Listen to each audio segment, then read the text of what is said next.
What is going on, ladies and gentlemen? Welcome to the very first ever episode of my cooking show, a show where each week I'm going to be putting together a different game day meal that you can recreate at home and take to your game day party that you're planning on going to. Or if you're anything like me, recreate it at home and eat it all yourself. No shame either way. My name is Ben, for those of you that do not know. On today's episode, with my beloved Green Bay Packers taking on the Chicago Bears to start the 100th season of the NFL, I'm going to be making homemade Chicago-style deep dish pizza, which I'm really excited about. Without further delay, let's just get into the cooking, shall we?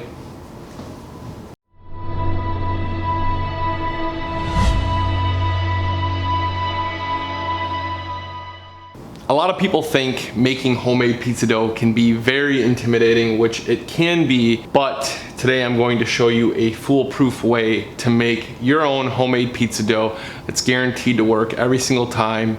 You're not gonna kill the yeast. The yeast is not gonna not activate, or your dough isn't gonna rise. It's gonna come out fine every time for you.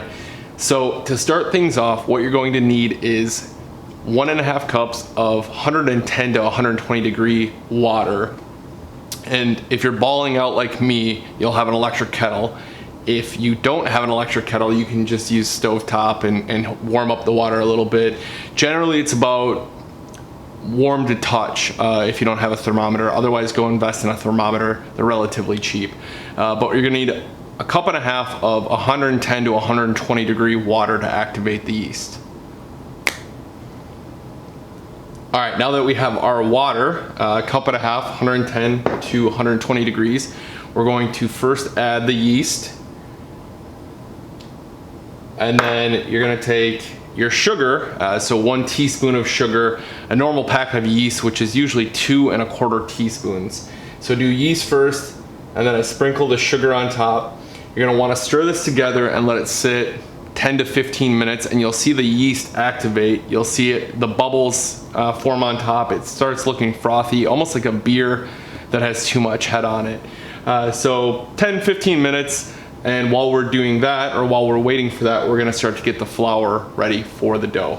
All right, so we've stirred our yeast, water, sugar solution, waiting 10 to 15 minutes for that to start rising. Now we're gonna get our flour mix started here. So what you're going to need is 3.5 to 4 cups of flour. Now when you're doing your flour, you don't want to pack in the flour. You really, I guess I use a smaller cup size, so this is 1/4 cup. I use that and I pour it in to the 1 cup mixture here. So I'm going to get 3.5 cups, 3.5 to 4 cups. Depends on how much dough I'm gonna need, really, for me, on how much, if I'm gonna go more 3.5 or more 4. Either way, there's a lot of different factors that go into if you're gonna need 3.5 or 4. I'm gonna go, with this recipe, I'm actually gonna go 4. I'd much rather have a little bit too much dough and have to add a little bit more water than not enough dough. So I'm gonna do 4 cups here. Like I said, don't pack it down, just pour it into the cup itself, kind of shake it around a little bit, and then this is gonna be 4 here. So there's 4 cups there of flour. I'm gonna leave this out because I might need a little bit more. I'm gonna need more to sprinkle out on the counter. Along with the 4 cups of flour, I have some salt, 2 teaspoons, and then I have my olive oil, which is 2 tablespoons. So pour that all together, and then we're gonna continue to wait. You might be able to see this, you might not, but it's starting to get foamy on top already.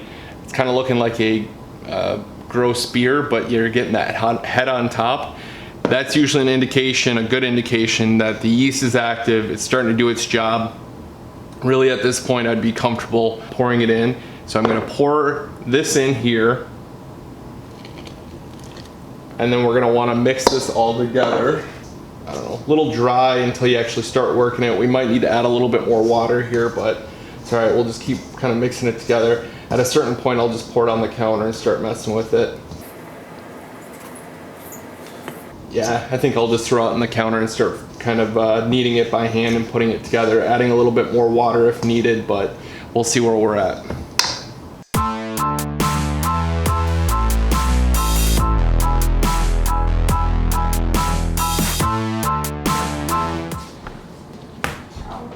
So I've kneaded the dough for probably about 15 minutes now. You really want to work it nice. It really helps break everything down. That way when you allow it to rest, it's going to rise up nicely. So when you finish kneading it, you kind of just roll it around to form a nice ball. You pinch off the bottoms there, kind of twist it around to make a nice little ball here.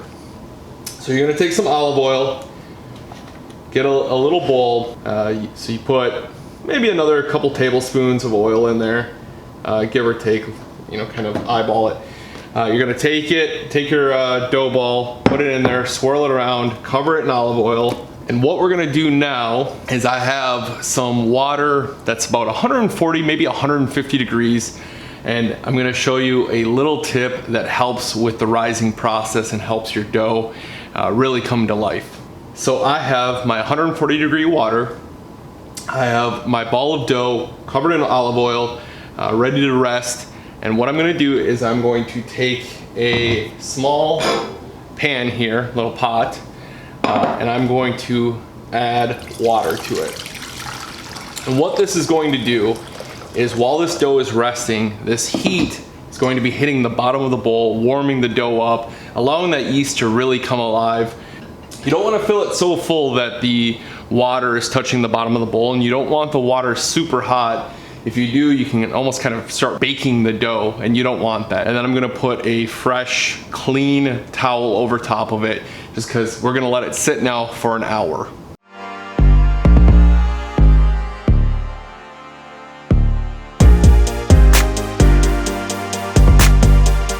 So I've been waiting about an hour now, letting the dough rise.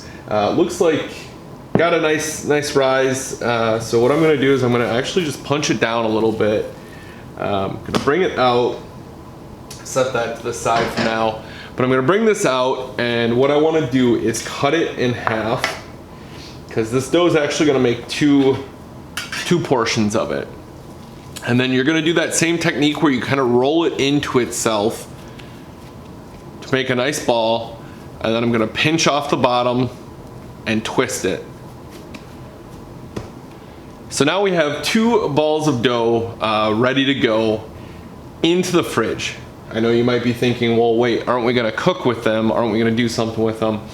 I generally let my dough rest at least a day overnight. That way you can get the rise on it. And what it's also gonna do is it's gonna allow the gluten to kind of start forming, so you can get that stretchiness of the dough that you want. If you try to do it too quickly, the dough is going to tear rather than stretch. So you could probably let it sit out if you wanted to for, if you're planning on making it at night, make it early in the day, let it sit out all day. I generally let mine sit in the fridge for at least a day. Gonna get this prepped into the fridge so we can let it chill overnight. One more thing, before we actually put them in the fridge, I put a little bit more olive oil on the top, just so it doesn't dry out while it's sitting in the fridge. And then you're actually gonna wanna cover it with some plastic wrap. But wrap it up, throw it in the fridge, and then we're going to roll out the dough tomorrow and finish the rest of our pizza.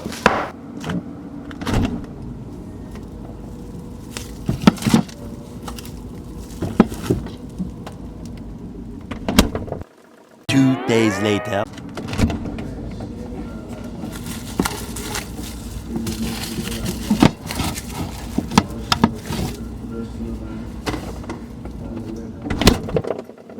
All right, so we've taken the dough out of the refrigerator. I've allowed it to sit in mine for about 2 days now. So now what we're gonna do is take the dough and actually let it sit out on your counter for probably 20 to 30 minutes and kind of come more to temperature. So I got mine sitting here. I'm actually gonna take it out of the bowl and let it sit on the counter, but first I wanna flour the counter, that way the dough doesn't start sticking to the counter, and then let the dough rest for 20 to 30 minutes. While you're doing that, be productive and preheat your oven as well. So preheat your oven to 425 degrees, 20 minutes or so, everything should be ready to start making some pizza.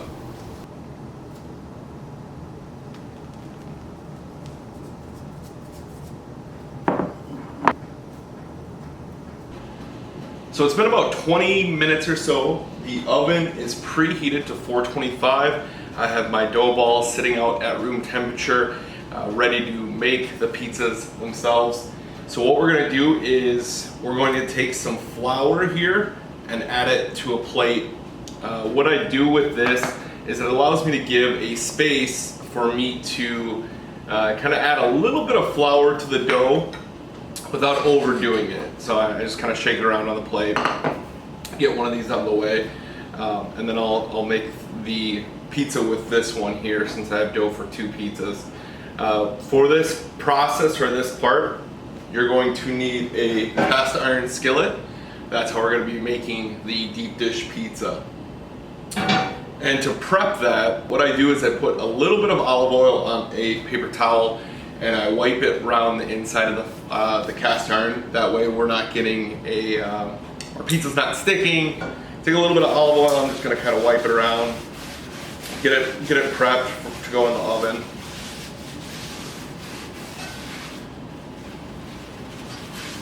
Awesome. And now we're gonna form our dough to make it fit in the cast iron. So that is the next step. When it comes to forming your dough, what I do is I put it in a little bit of that flour there so the bottom gets nice and floury. I'm gonna take some flour itself and sprinkle it on the counter. You don't want your dough to stick when you're turning it out or when you're flattening it out to make an actual pizza dough. So I put a little bit of flour on my hands and I'm gonna just kind of start pushing it down and spinning it around to kind of get that pizza shape. It's a lot of motion with one hand or one movement with one hand, and the other one's just kind of there to guide the rest of the pizza.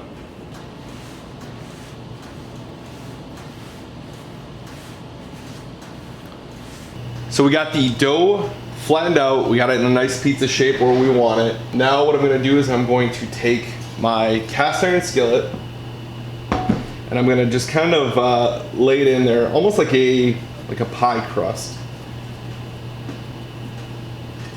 You're gonna wanna lay it in there and just kind of put it, form it to shape. That way you're making a nice deep dish form. All right, and it is all set, ready to get some toppings. That way we can get it in the oven.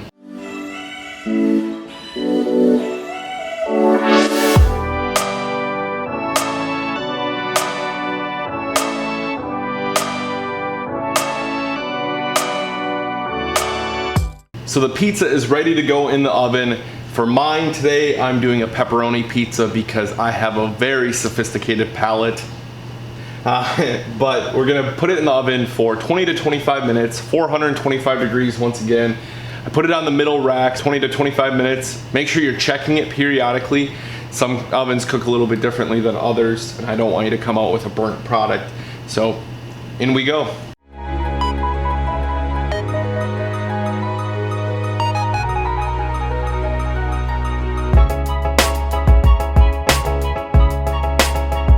Just pulled it out of the oven, still piping hot.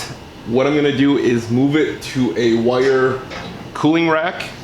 Let it sit maybe 10 minutes or so, kind of everything firm up. You don't want it to cut into it when it's too hot, otherwise everything oozes out. That's gonna do it for this video. Thank you all for taking the time to watch. My first video I've ever really put together, so things will get better over time. I'm slowly figuring this stuff out. Be sure to like this video, leave me a comment, what you think, give me some feedback. If you haven't already, subscribe to the channel. Really excited to do a weekly recipe show or a weekly cooking show to bring you some of my favorite recipes. Thanks again so much for watching, and go Pack Go.